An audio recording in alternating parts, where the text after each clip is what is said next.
El diablo está comprometido a evitar que las personas conozcan a Dios y le confíen en sus vidas. Las tácticas del enemigo difieren dependiendo de si alguien ya es cristiano o no, pero su propósito final siempre es evitar que las personas experimenten el amor de Dios. Aclaro esto para todos los que me escuchan. La guerra espiritual no es algo que deban temer, porque la batalla pertenece al Señor. Esta guerra no es una que peleamos solos, sino que permitimos que Dios pelee por nosotros, porque solo cuando hagamos esto podremos hacerlo.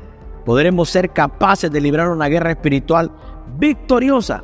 Esta guerra afecta a cada área de tu vida. No hay manera de que puedas evitar el conflicto.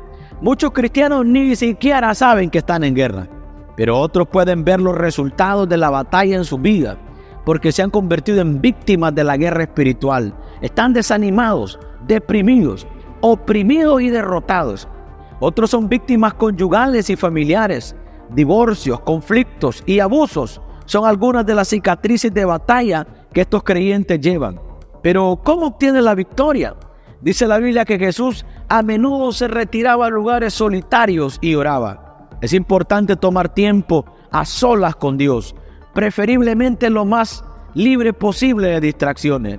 Jesús quería darle a Dios toda su atención y pasar tiempo con su Padre Celestial.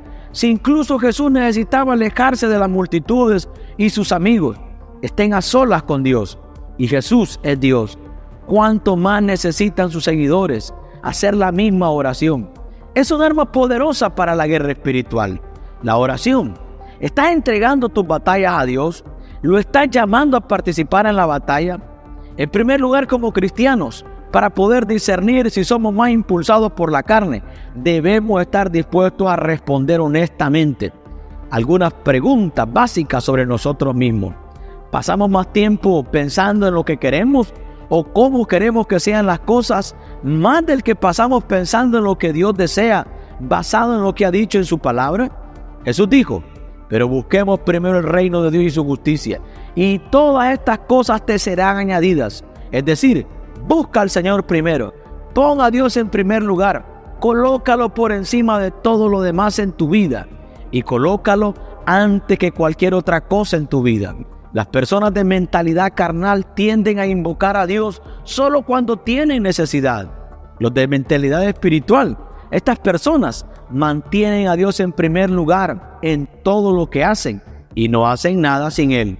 Otra pregunta que debemos hacernos es: ¿estamos más preocupados por nuestras necesidades personales que por las necesidades de otras personas?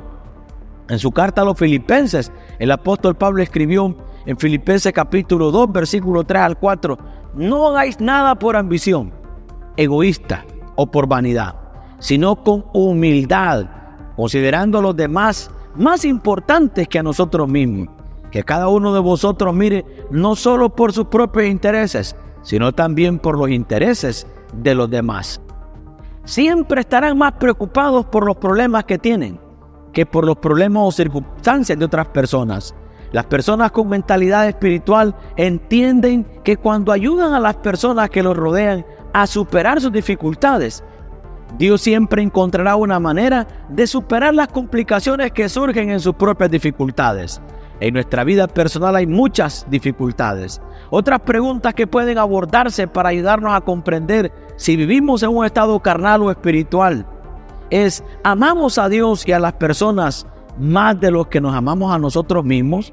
¿Buscamos el placer más de lo que buscamos a Dios? ¿Estamos contentos con donde estamos y con lo que tenemos o siempre queremos más? ¿Estamos siempre dispuestos a perdonar a otras personas cuando hacen cosas que nos lastiman? ¿Pasamos tiempo con Dios en oración por los demás, incluso aquellos que creemos que son nuestros enemigos? La verdad es que primero debemos asegurarnos de que estamos viviendo una vida de madurez espiritual, negando nuestra naturaleza carnal, para abordar la segunda pregunta que hicimos anteriormente, que es: ¿cómo sabemos cuando las circunstancias por las que atravesamos son solo un acontecimiento de la vida o una batalla espiritual? Como aprendimos anteriormente, no podemos recibir las cosas de Dios sin discernimiento espiritual. Y no podemos tener discernimiento espiritual si vivimos como un hombre natural, entregado a los deseos de nuestra carne. El escritor de los Hebreos en el capítulo 5, versículo 14, declaró elocuentemente: pero el alimento sólido pertenece a los que son mayores de edad, es decir, a los que por razón del uso tienen los sentidos ejercitados para discernir el bien y el mal. No hay duda de que vivimos en una época en la que es muy difícil saber si lo que enfrentamos en las circunstancias del día a día es simplemente de la vida que sucede, o si es algo más allá de este mundo que debemos abordar como una guerra espiritual. Sin el discernimiento de Dios obrando en nuestras vidas, no tenemos absolutamente ninguna esperanza de recordar la diferencia entre la vida justa y el ataque espiritual del enemigo de nuestra alma. La Biblia nos enseña que el diablo viene a robar, a matar y a destruir, pero Jesús vino a darnos una vida abundante. La palabra también nos dice que seamos sobrios. Estad atentos a vuestro adversario, el diablo, que anda rondando como un león rugiente, buscando a quien devorar. Pero Santiago 4:7 dice: someteos pues a Dios, resistid al diablo y él huirá de vosotros. En cada área de nuestras vidas que el enemigo puede intentar atacarnos espiritualmente, Dios ha creado una manera de escapar, pero se necesita discernimiento para saber la diferencia entre la vida justa y las batallas espirituales. La Biblia dice en Hebreos 11:1: es pues la fe la certeza de lo que se espera, la convicción de lo que no se ve.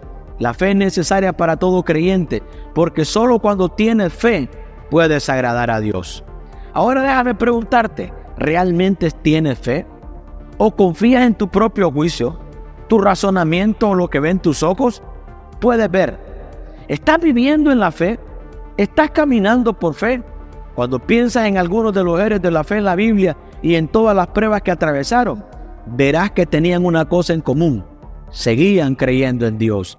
Tenían una confianza inquebrantable en el Señor y eran fuertes en la fe. Y déjame decirte algo: se necesita fe para seguir a Jesucristo. Se necesita fe para seguir confiando, empujando y defendiendo el Evangelio por la fe. Los muros de Jericó cayeron por fe. Pablo y Silas fueron golpeados, encadenados y encarcelados, pero aún así alabaron a Dios. Los 3 jóvenes hebreos se negaron a inclinarse ante el rey Nabucodonosor, todo porque tenían una fe tan fuerte. Estos son todos grandes ejemplos de personas que se mantuvieron firmes y confiaron en el Señor, incluso cuando todas las probabilidades estaban contra de ellos.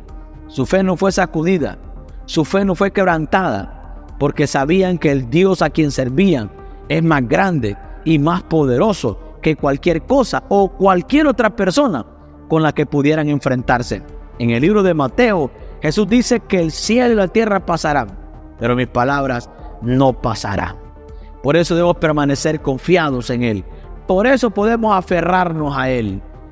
Te invito a que nos dejes tus comentarios acerca de este tema. Recuerda que Cristo te ama. Comparte esta palabra y recuerda que Cristo pronto viene.